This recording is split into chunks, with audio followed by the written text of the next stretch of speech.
Hello! So I, over the last couple of years, have had a little bit more of a sci-fi fixation. I'm still heavily a fantasy reader, but I, in the past, haven't read a ton of sci-fi, and over the last couple of years, I've been reading more and more. So I wanted to take the time to do a quick video highlighting 5 sci-fi books that have really been standouts to me, just books that have really connected with me personally. I'll recommend them to you, and if you care, you might read one. Because I'm annoying, because there might be one person that finds me through this video. I'm gonna start with my current favorite sci-fi author, and for those of you who have suffered through my channel for a long time, you could just hit skip a couple of times. I'm gonna start talking about VanderMeer, but I will say I'm gonna keep it brief. And I'm just talking about VanderMeer as a whole, rather than forcing you to sit through a pitch for every single one of his books. So Jeff VanderMeer is a recent obsession of mine. He wrote Annihilation, which is probably his most popular work, and it is my favorite of his that I've read so far. But I also adore Born and its sequels, well, one of its sequels. And I love the whole Area X current trilogy. I'm sure I'll love the quartet when it is a quartet as well. And I'm currently reading through the Ambergris trilogy. So I've read a total of, I think, 7 or 8 of his books now. And this is just one of those rare occasions where an author is just for me. He just writes books for me. And one of my patrons, we've been buddy reading all of his books together, just going through them 1 or 2 a month. And one of my patrons who's been going through them with me made a really great observation that I'm gonna repeat, and I won't claim it as mine. But something really special about VanderMeer is how unique his books are.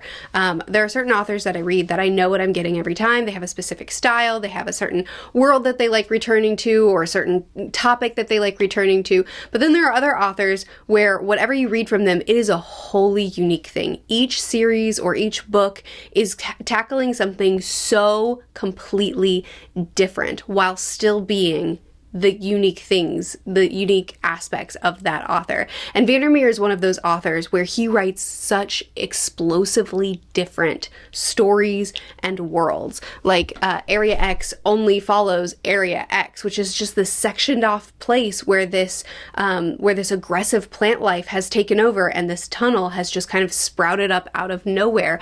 And there's these expedition teams going in, trying to understand what's going on here. And it's this cosmic horror / sci-fi sort of situation. Born is post-apocalyptic with an alienoid type creature and a levitating bear and a girl who is navigating this world, and it's a lot more philosophical and introspective. Ambergris is mushrooms, lots and lots of mushrooms. It's a collection of short stories, novellas, newspaper articles, journal entries, data pieces, fractured newspaper articles, a collection of stories and evidence about this fictional place, Ambergris, and all of the findings in it, and this obsession with squids. I just said I wouldn't make you sit through each one. I'm really sorry. At least they were quick pitches. VanderMeer has this very immersive writing style where it's wherever I go with him, I'm there. He puts me inside the story, inside the world, and I get so invested because of how immersive it is. But also his stories are so strange, so out of the box, and so unique every time. It's just, I've found my author. Next on this list is a popular one, so I'll keep this one pretty quick too, and that's going to be the Three Body Problem trilogy. I love all of these books. I think I gave them all 5 stars, if I'm remembering correctly. This one might have been like a 4.5, but book 2, The Dark Forest, is easily my favorite, mostly because there's one scene in this book that I think about a lot. I reference randomly to my dad sometimes, because he read it too. But this trilogy begins with the Chinese Social Revolution, and it starts off at that time and fixating on that, and then slowly from there we get a first contact story, and then it expands and expands and expands as we're kind of counting down for the inevitable of what's to come. And this is a sci-fi series, and it is one of the most epic things I've ever read in my entire life. By the time we get through book 3, we have expanded to the point that most fantasies never go. There's so many characters, there's so much time that has progressed, there's so much change that has happened. We go so far in what we explore, and the concepts are, I mean, some of them went way over my head. I'm not going to pretend like I understand everything that happened in these books, but I enjoyed digging through these so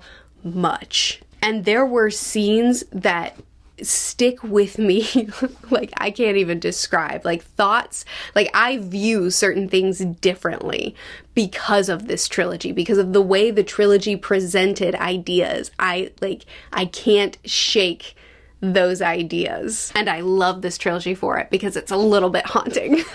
It is definitely like hard sci-fi, so if that's not your thing, then, you know, pass. On the lighter side of things, my next recommendation to you is, shucks, I can't find it. I just did a live stream talking about it, and I don't know where I've put it. Oh well, Hitchhiker's Guide to the Galaxy. That's actually the gap right there on my shelf. So this concept starts off with two friends, Ford and Arthur Dent. Turns out Ford is a bit of an alien, and he just learned that the Earth is about to be destroyed to make room for an intergalactic highway.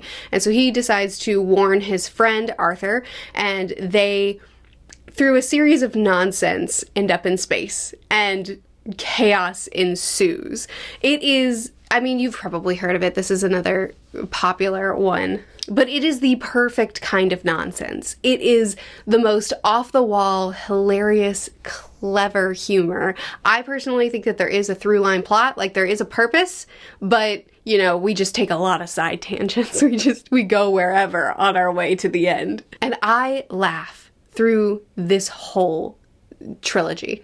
There's 5 books, but there's 3 that I love.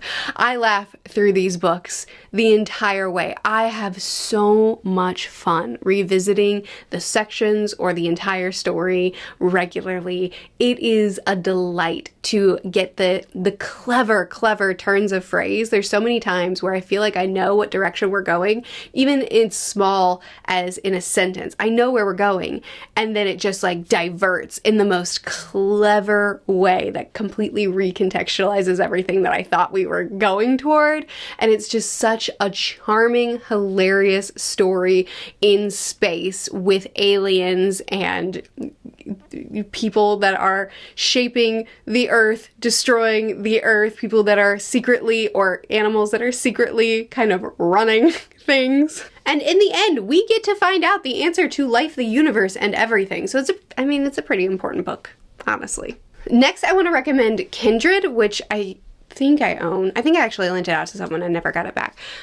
Kindred by Octavia E. Butler. So this is more of a low sci-fi from her, but if you want more sci-fi, I'll also piggyback that with a recommendation of Dawn.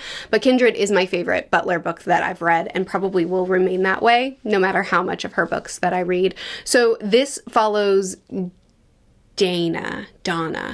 Let me just real quick check. Dana, sorry, it's been about 2 years since I've read this. So this follows Dana, who is a Black woman in, I don't remember what state she was living in California, and she's in her 20s, and she's married, she's happy, she's living her life, and then randomly and seemingly with no starter, nothing that no causation, she is transported to the antebellum South, and she's just there alone.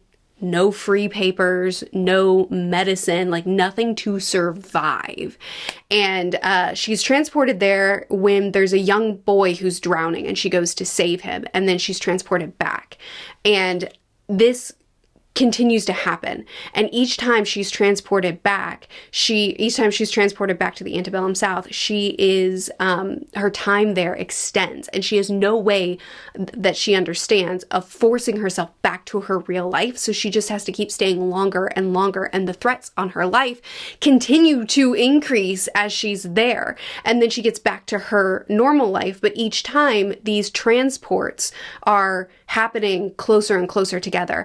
And there is a pattern, and there is something that's connecting her to what she's returning to, but she doesn't understand what it is, what the connection is, or what's causing her to make these leaps.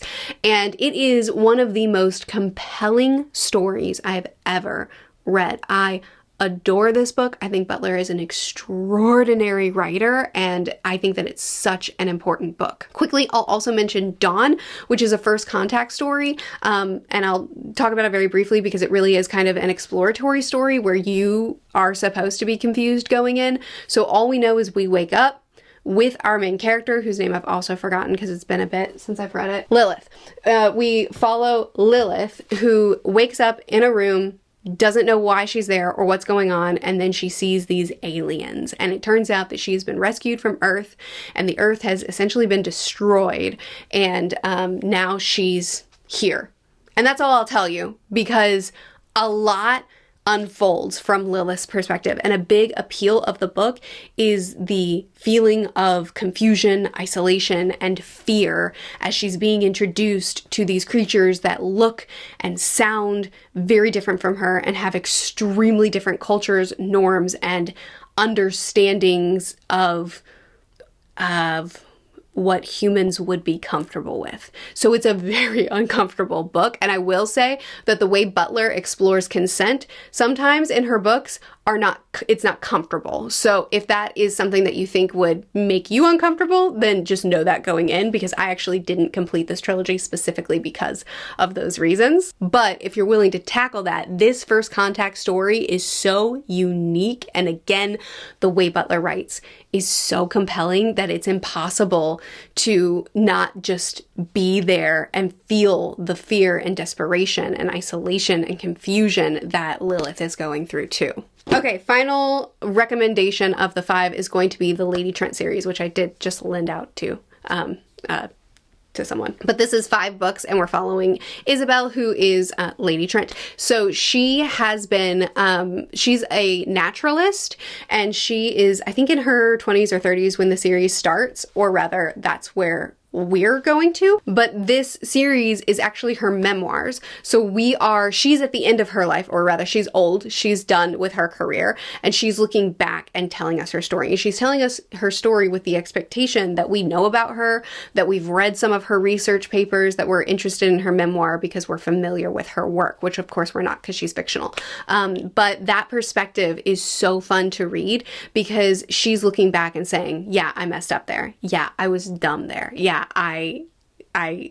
this is my fault. Or like, people say I was so heroic here, but actually it was dumb luck. But then she also is honest about her real accomplishments that she had. And when I say she's a naturalist, I mean she studied dragons.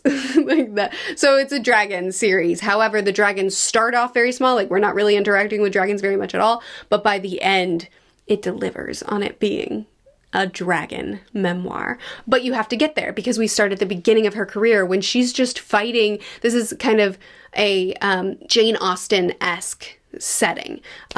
She's fighting just for her right as a woman to be out on the field studying dragons. So it begins with a lot of that kind of friction from her as a woman scientist, as a female scientist in the age that she's researching in, and then her just beginning her research with dragons, just starting out. And so it is a slow build before we get to some of the more incredible scenes. And I would say that I think book 1 was great. Book 2 I actually didn't really like. Book 3 I thought was excellent. And then books 4 and 5 were just like top, oh my goodness, fantastic. And they're not very long, so it is well worth the read in my opinion. Okay, so those are the 5-ish books that I wanted to recommend to you. I guess 5 authors that I wanted to recommend to you. I've also been reading some really, really fantastic classics like Solaris, The Roadside Picnic, Flowers of Algernon, that were also phenomenal and amazing, amazing discussion pieces. So I do definitely recommend those if you like